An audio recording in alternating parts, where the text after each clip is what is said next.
You're listening to Puma Podcast. Hi, I'm Nina Toralba, Puma Podcast. You're listening to Teka Teka News. This year, the Philippines saw travel disruptions and territorial disputes. One politician's killing and another politician's release from prison, and environmental disasters, as well as cultural victories.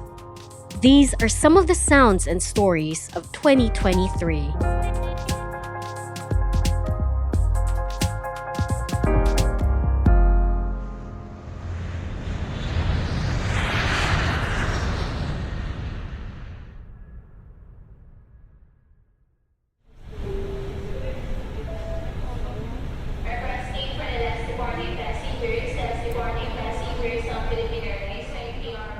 2023 had a rough takeoff at the Ninoy Aquino International Airport Terminal 1. On New Year's Day, a power outage disabled the airport's air traffic management system, delaying over 300 domestic and international flights, or over 56,000 passengers. Our reporter Franco Luna spoke to some of the affected travelers about their experience. Here's Rico J., a San Diego-based analyst whose family was forced to stay longer in Boracay at their own expense. I guess a blessing is we're here in Boracay stuck. So it's you say we're stuck in paradise pretty much. But yeah, it incurs additional expenses. I mean to stay another 2 days, which was an unplanned expense, but we have no other choice. And there's other people there. You can see by the way they're communicating on the phone, looking worried and frustrated of not being able to, I guess, get any answers or get any sooner flight to leave the island. The Civil Aviation Authority of the Philippines, or CAAP, and the Department of Transportation held a press briefing later that same day. They said that the airport's UPS, or uninterruptible power supply, had failed, followed shortly by the backup system. Here's CAAP Director General Manuel Tamayo. Meron itong dalawang UPS. Alam naman natin yung uninterruptible power supply. It has two in existence by design. Ang design nito, just in case we have a power failure or any of the UPS fail safe, aandar yung isa.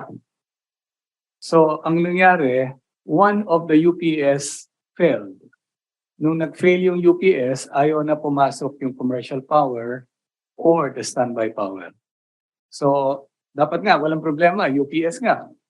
But for one reason or another, the other UPS did not come online. So, troubleshooting had to be done.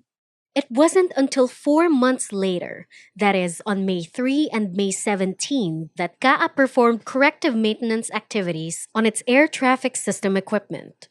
But before that could happen, another power outage hit NAIA on May 1, raising worries of a repeat of January 1. This time, however, it was attributed to a fault current rather than faulty equipment, and it happened in Terminal 3, not Terminal 1. And then on June 9, a short 38-minute power outage struck Terminal 3, this time due to a, quote, procedural lapse. Backdropping all these issues, however, the bidding for a contract to privatize NAIA and improve its services is underway.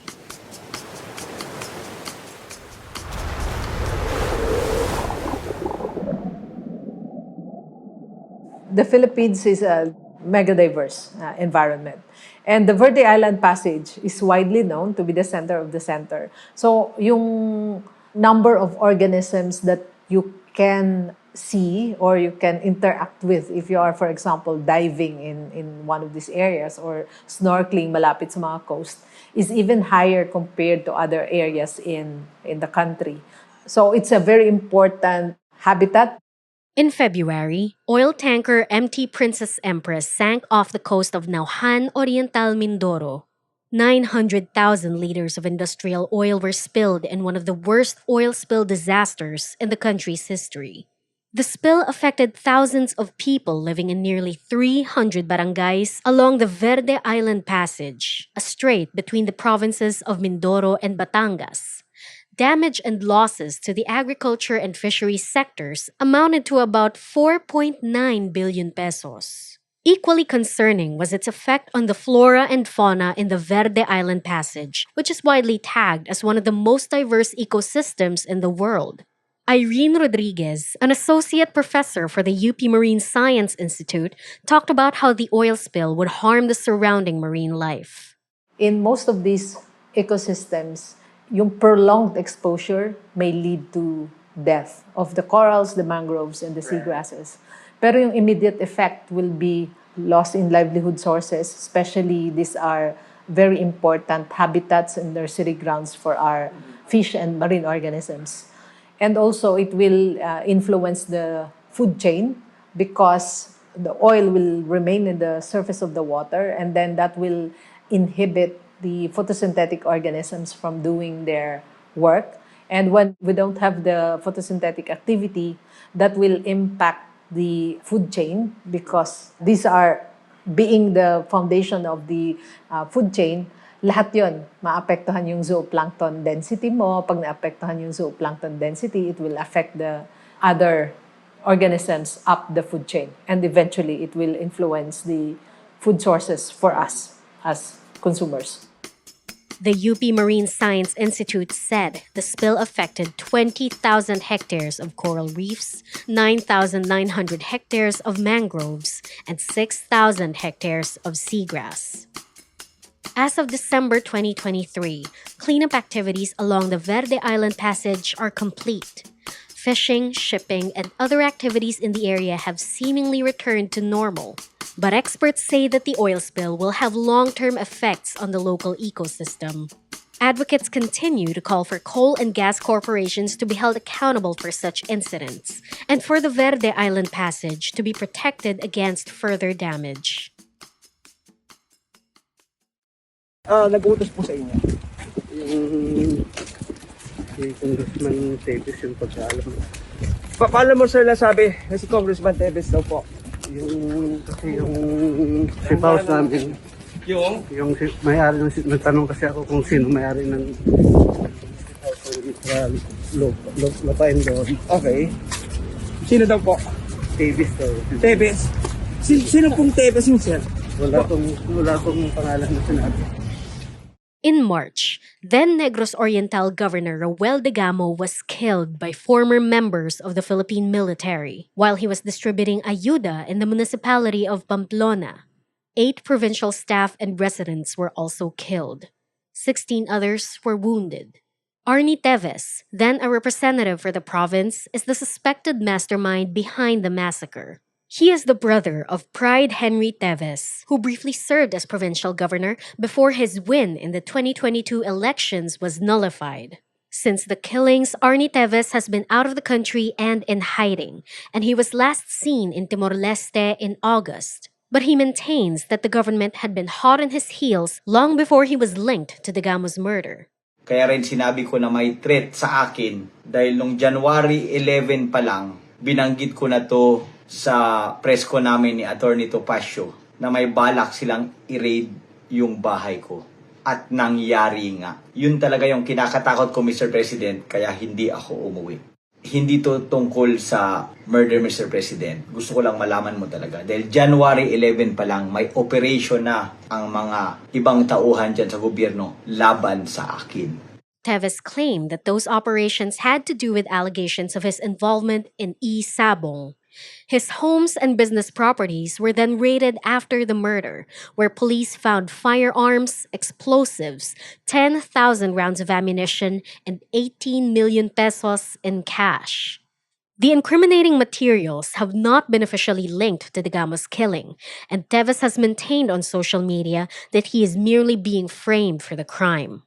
But when he finally comes home, there will be waiting for him an arrest warrant from Manila Regional Trial Court.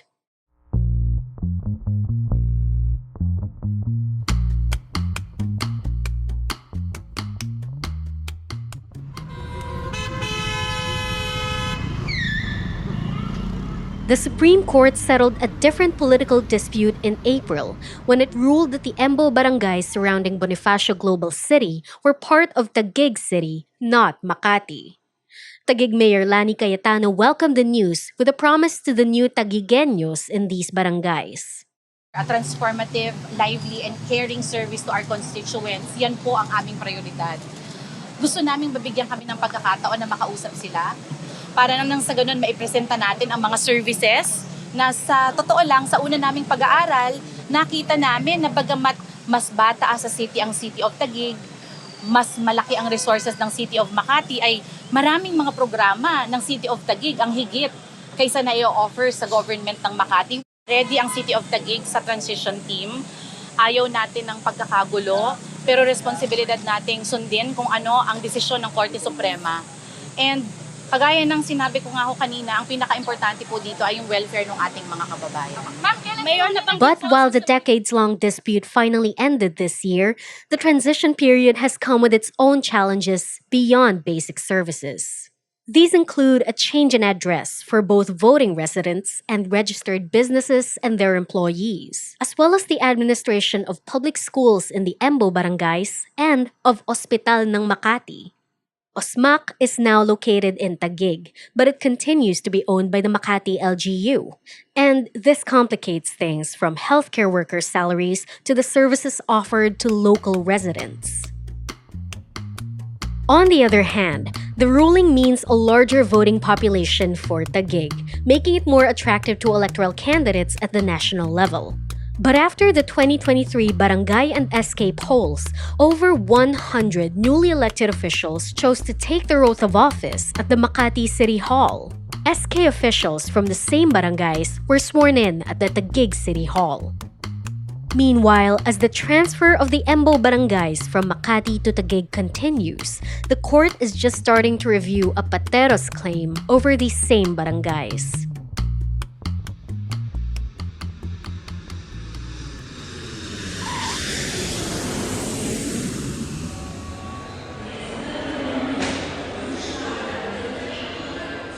I think what is important is that we stand by and support our workers who are affected by the visa suspension. Kaya nga inuuna namin itong 815, ano? Siyempre, umaasa na yung mga pamilya niyan. May mga workers na ang mas gusto ay hintayin kung ano yung magaganap.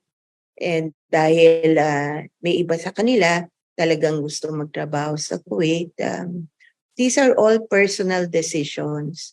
That was the late former Migrant Worker Secretary Toots Ople.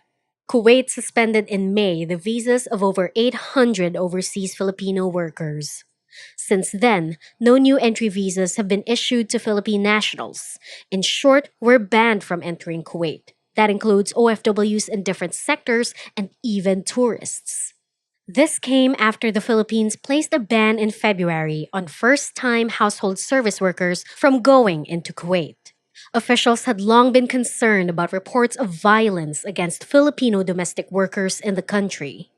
Foreign Affairs Undersecretary Eduardo de Vega weighed in on this diplomatic standoff at a House hearing that same month. I don't want to use the word retaliation kasi we don't want to use provocative words. Let's just say that obviously this is their response. A message being sent by Kuwait that they want us to lift the ban as soon as possible. Parang sinasabi nila, okay, ayaw nyo sa amin, ayaw nyo magpadala ng kasambahay, wag na kayo magpadala ng kahit anong mga manggagawa. The effects of the ban, of course, were felt the most by OFWs who could no longer return to work in Kuwait. With no work, they had no way to offset their travel costs and recruitment fees, and no remittances for their families. In 2022, OFWs in Kuwait remitted nearly $600 million. While recognizing the negative effects the ban would have on the economy, Yusek de Vega also stressed the importance of protecting the safety and welfare of our migrant workers. In September, Kuwaiti courts passed a 15-year prison sentence on the teenager who earlier this year killed 34-year-old OFW Julie B. Renara. And in October, President Bongbong Marcos met with Kuwaiti Crown Prince Sheikh Mishal Al-Ahmad Al-Jaber Al-Sabah at the ASEAN Gulf Cooperation Council Summit in Saudi Arabia. The two countries' leaders vowed to resume talks on labor issues concerning OFWs in hopes of ending the standoff.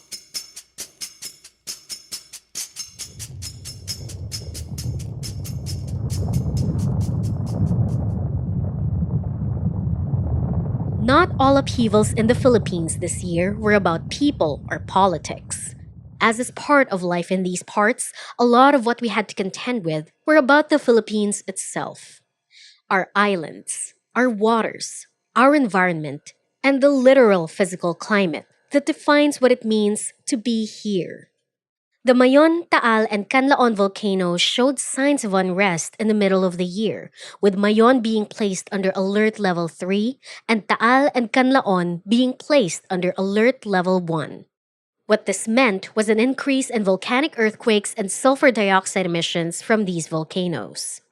Mayon last erupted in 2018, Taal in 2020, Canlaon in 2016. But Fivox says that our volcanoes being at unrest isn't uncommon, especially since the Philippines is actually home to 24 active volcanoes. Listen to Mariton Bornas, Chief Science Research Specialist and Head of the Volcano Monitoring and Eruption Prediction Division at Fivox. We spoke to her in June to ask what these simultaneous periods of volcanic activity mean. This is the outlook. Maybe tomorrow it will change. So I think we have a difficult time explaining that in the case of Mayon, this is the reality and this is the challenge. And there are several volcanoes around the world that are similar. Very difficult to predict. Statistically, the chances of some of these active volcanoes being at unrest at the same time is very high. In Indonesia, they have 100 active volcanoes. At every given day, they have an eruption. So sa atin, it's unrest, not necessarily eruption. But we do have unrest at our volcanoes most of the time. Sabay-sabay. Meron din namang times na lahat sila ay quiet. Over 20,000 residents in Albay and 2,000 in Taal were evacuated in the wake of volcanic unrest. Albay Governor Grex Lagman ordered the end of evacuation activities in October after volcanic activity around Mayon volcano decreased. As of press time, Mayon's alert status has been downgraded from level 3 to level 2. Taal and Canlaon volcano remain at alert level 1. But as recently as November, Fivox considered the possibility of raising Canlaon's alert status to level 2 as it showed an increase in volcanic activity. This has been part 1 of Teka Teka News' two-part 2023 year-end special. In part 2, we'll talk about the lifting of the COVID-19 health emergency in the country, the increasing cost of rice, Iloilo's new status as a UNESCO City of Gastronomy, and more. Again, I'm Nina Toralba, Puma Podcast. This was written by myself and edited by Freddy Blanco. Our Teka Teka News executive producer is Jill Caro, and our senior editor is Veronica Uy. If you found this episode helpful or interesting, follow Teka Teka News and Puma Podcast wherever you get your podcasts. You'll get the full reports on all the stories we included in this recap. Thanks for listening.